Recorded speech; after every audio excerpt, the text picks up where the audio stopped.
জয় মা চামুণ্ডা ৰাশি ফলৰ ভিডিঅ'লৈ আপোনালোক সকলোকে স্বাগতম জনাইছো। ৰাশি ফল হৈছে 23 জুলাই 2024 মঙ্গলবাৰ পৰিছে আৰু আজিৰ দিনটোত যিসকল শিশু 9:21 মৰ্নিংলৈকে জন্মগ্ৰহণ কৰিব তেওঁলোকৰ হ'ব মকৰ ৰাশি আৰু তাৰ পিছত জন্মগ্ৰহণ কৰা সকলৰ হ'ব কুম্ভ ৰাশি আৰু আজিৰ দিনটোত পুষ্পিতা হোৱা কন্যাসকলৰ যোগ হ'ব শুভগা যোগ। আজি তিথি পৰিছে এতিয়া আহকচোন আমি মেষৰ পৰা মীনলৈকে প্ৰত্যেকটো ৰাশিৰ ফল আমি জন্ম ৰাশি বা চন্দ্ৰ ৰাশিৰ আধাৰত নিৰ্ণয় কৰিম। মেষৰ কাৰণে খুব শুভ দিন দেখা গৈছে।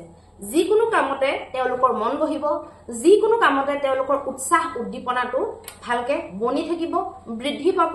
যিকোনো কামতে তেওঁলোকৰ লাভালাভৰ স্থিতি পইচা পাতিৰ ক্ষেত্ৰত হওক বা যিকোনো তেওঁলোকৰ মন উৎসাহ আৰু উদ্দীপনাৰে ভৰাই পেলোৱা বা এনেকুৱা ধৰণৰ কিবা কাম ধৰক যিটোত নেকি আপুনি মানে কিবা এটা এপ্লাই কৰি থৈছিলে তাৰ আপোনাৰ ৰিজাল্টটো আহিলে বা আপোনাৰ মন ভাল লগা যিকোনো এটা কাৰ্য আজিৰ দিনটোৰ ভিতৰত সম্পন্ন হ'ব পাৰে আৰু কৰবাত নহয় কৰবাত আপোনালোকৰ লাভ হ'ব পাৰে। এই বস্তুবিলাক মানে যিবিলাক শুভ বস্তু ধৰক যিবিলাক আপোনালোকৰ কাৰণে বেনিফিট আনিব পৰা বেনিফিট দিব পৰা বস্তু সেইবিলাকৰ দিশত শুভ সংবাদ দেখা গৈছে। এতিয়া আহিব বৃষৰ কাৰণে কিন্তু বৰ এটা ভাল বুলি ক'ব নোৱাৰি। কাৰ্যক্ষেত্ৰত আপোনালোকে যিকোনো কাম হাতত লওঁতে, যিকোনো কথা বতৰা পাতোতে, যিকোনো হিচাপ নিকাচ কৰোতে প্ৰত্যেকটো কামতে আপোনালোকে অত্যন্ত বেছি সাৱধান হোৱাটো দৰকাৰী হ'ব। বহুত বেছি সাৱধান হৈ পেলাই আপোনালোকে সেইবিলাক কাম কৰিব, তেতিয়া আপোনালোকৰ ঠিক ঠাক দিনটো ওলাই যাব আৰু মানুহৰ ওপৰত আপোনালোকে বৰ চকু মুদি বিশ্বাস নকৰিব আৰু যিকোনো আইনগত যিকোনো কাগজীয়া কামবিলাক আপোনালোকে এভইড কৰি চলাটো ভাল হ'ব। এতিয়া আহিব মিথুনৰ কাৰণে যিকোনো শুভ কাম, যিকোনো এনেকুৱা কাম যিটোৰ পৰা নেকি আপোনালোকৰ কিবা এটা লাভ ওলাব, যিটোৰ পৰা নেকি আপোনালোকৰ কিবা এটা এনেকুৱা কাম হ'ব যিটোত ভাগ্য বৃদ্ধি যেন আপোনালোকে অনুভৱ কৰিব পাৰে বা ভাগ্য বৃদ্ধিৰ কিবা সংযোগ আপোনালোকৰ হ'ব পাৰে বা এনেকুৱা কাম যিবিলাকৰ পৰা আপোনালোকৰ দৈনন্দিন জীৱনত বা অনাগত দিনত বহুত বেছি বেনিফিট হ'ব পাৰে বা আপোনালোকৰ মন পছন্দ আপোনালোকৰ সিদ্ধিৰ যোগ নিৰ্মাণ হোৱা যিকোনো কাম বা যিকোনো কানেকশ্যন আপোনালোকে লাভ কৰিব পাৰে, লাভ হ'ব পাৰে। যিকোনো বস্তু পাৰচেজ কৰিলে মেলিলে আপোনালোকৰ বহুত ভাল আপোনালোকৰ কাৰণে হ'ব পাৰে।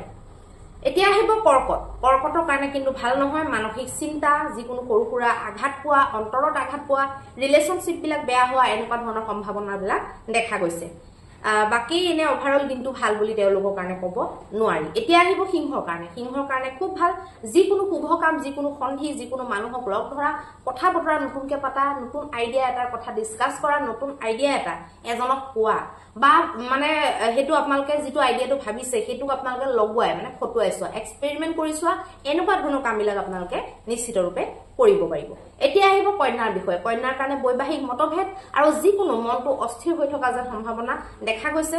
যিকোনো মানসিকভাৱে আপোনালোকৰ ক্লেশ ঘৰত বা পৰিয়ালবৰ্গৰ লগত বা বন্ধুবৰ্গৰ লগত আপোনালোকৰ হ'ব পাৰে। সেইকাৰণে কোনো ধৰণৰ বিশেষ শুভ কাম আপোনালোকে লোৱাটো ঠিক নহ'ব। এতিয়া আহিব তুলাৰ কাৰণে প্ৰেমৰ যিবিলাক প্ৰস্তাৱ বা প্ৰেমত হৈ থকা খেলি মেলিবিলাকৰ মীমাংসা কৰা বা যিকোনো সন্তানৰ পঢ়া শুনাৰ লগত জড়িত বা সন্তানৰ সুখ সুবিধাৰ লগত জড়িত যিকোনো কামৰ কাৰণে প্ৰেম সম্পৰ্কীয় বা যিকোনো উৎসাহ উদ্দীপনাৰ লগত জড়িত থকা আৰু মানুহৰ বুদ্ধিবৃত্তিৰ লগত জড়িত থকা প্ৰত্যেকটো কাম আপোনালোকে কৰিব পাৰিব। এতিয়া আহিব বৃশ্চিকৰ কাৰণে বন্ধু বৰ্গৰ লগত সাৱধান হ'ব। যিকোনো কথা মনৰ ভিতৰত একদম কৈ নিদিব। দেউতাক আৰু মাকৰ লগত কোনো ধৰণৰ বিবাদ সৃষ্টি নকৰিব। তেওঁলোকে যদি আপোনালোকৰ কিবা এটা অলপ ৰাফলিও কয়, বেয়াকেও যদি কয়, আপোনালোকক গালিৰ সুৰতো কয়, আপোনালোকে সহি সামৰি পেলাই আপোনালোকে কোনো বিশেষ ডাঙৰকে আপোনালোকে মানে কথা নকৈ বা কাজিয়া পেচাল নকৰাটো ভাল হ'ব আৰু আপোনালোকে কিবা এটা ডনেট কৰাটো ভাল হ'ব আজিৰ দিনটোত। এতিয়া আহিব ধনুৰ কাৰণে যিকোনো পৰাক্ৰমৰ ক্ষেত্ৰত, যিকোনো চুটি যাত্ৰাৰ ক্ষেত্ৰত বহুত শুভ দেখা গৈছে। যিকোনো এনেকুৱা কাম যিটো নেকি নতুনকে শিকি আছে, নতুন শিকাৰুসকলৰ কাৰণে খুব ভাল দেখা গৈছে। বন্ধু বৰ্গৰ লগত যদি কৰবাত ফুৰিবলৈ যাম বুলি ভাবিছে তেতিয়াহ'লে আপোনালোকৰ কাৰণে শুভ দেখা গৈছে। মকৰৰ কাৰণে কিন্তু বৰ এটা ভাল নহয়। বৈবাহিক ক্ষেত্ৰত আপোনালোকৰ প্ৰব্লেম দেখাইছে, মনোমালিন্য দেখাইছে, নিৰাশা হতাশা দেখাই আছে। গতিকে বহুত ডাঙৰ ডিচিশ্যন বিলাক আপোনালোকে নকৰাটো ভাল হ'ব আৰু কাৰ্যক্ষেত্ৰতো আপোনালোকে উগ্ৰ নোহোৱাটো ভাল হ'ব।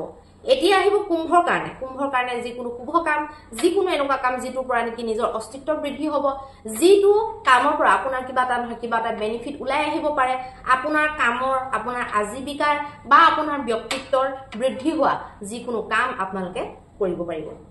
এতিয়া আহিব মীনৰ মিনৰ কাৰণে ভাল নহয় মানসিক চিন্তা বৃদ্ধিকাৰক যিকোনো ৰিলেশনশিপত ফাট মেলিব পাৰে মানে ৰিলেশনশিপ বিলাক বেয়া হ'ব পাৰে হেতু লাগিলে যেনেকুৱা ৰিলেশনশিপে নহওক বহুত দূৰ যাত্ৰা আপোনালোকৰ কাৰণে কৰাটো ঠিক নহয় খৰচ আদি আপোনালোকৰ কাৰণে বৃদ্ধি হ'ব পাৰে যদি খৰচ নিয়ন্ত্ৰণ নকৰে বা যদি লিষ্ট বনাই পেলাই নচলে তেতিয়াহলে আপোনালোকৰ বিশেষ ডাঙৰ কিবা হেভি খৰচা হৈ যোৱাৰ সম্ভাৱনা দেখা গৈছে আৰু মাথাৰ বিষ আদিও আপোনালোকৰ কাৰণে হ'ব পাৰে এতিয়া হকচোন আমি মহা উপায়টোৰ বিষয়ে আলোচনা কৰো মহা উপায়ত আপোনালোকে কি কৰিব ৰাতিপুৱা শুই উঠি পেলাই আগবেলাৰ ভিতৰত আপোনালোকৰ যিখিনি ৰাখিৰ ফলখিনি বেয়া বুলি কোৱা হৈছে দিনটোৰ কাৰণে ভাল নহয় বুলি কোৱা হৈছে তেওঁলোকে গৈ পেলাই এটা নাৰিকলত সম্পূৰ্ণ নাৰিকলটো সেন্দুৰ লগাব 3টা বুনিয়াৰ লাডু লব আৰু এখন মিঠা পান লব এই গুটেইকিটা বস্তু আপোনালোকে হনুমান মন্দিৰত বা যিকোনো দেৱী দুৰ্গা বা কালী মন্দিৰত আপোনালোকে যদি অৰ্পণ কৰে তেতিয়াহলে অত্যন্ত শুভ ফল আপোনালোকে লাভ কৰিব পাৰিব নহলেও আপোনালোকৰ বেয়া ফলখিনি বহুতখিনি কাটা যাব বুলি আপোনালোকে নিজেই ফিল কৰিব পাৰিব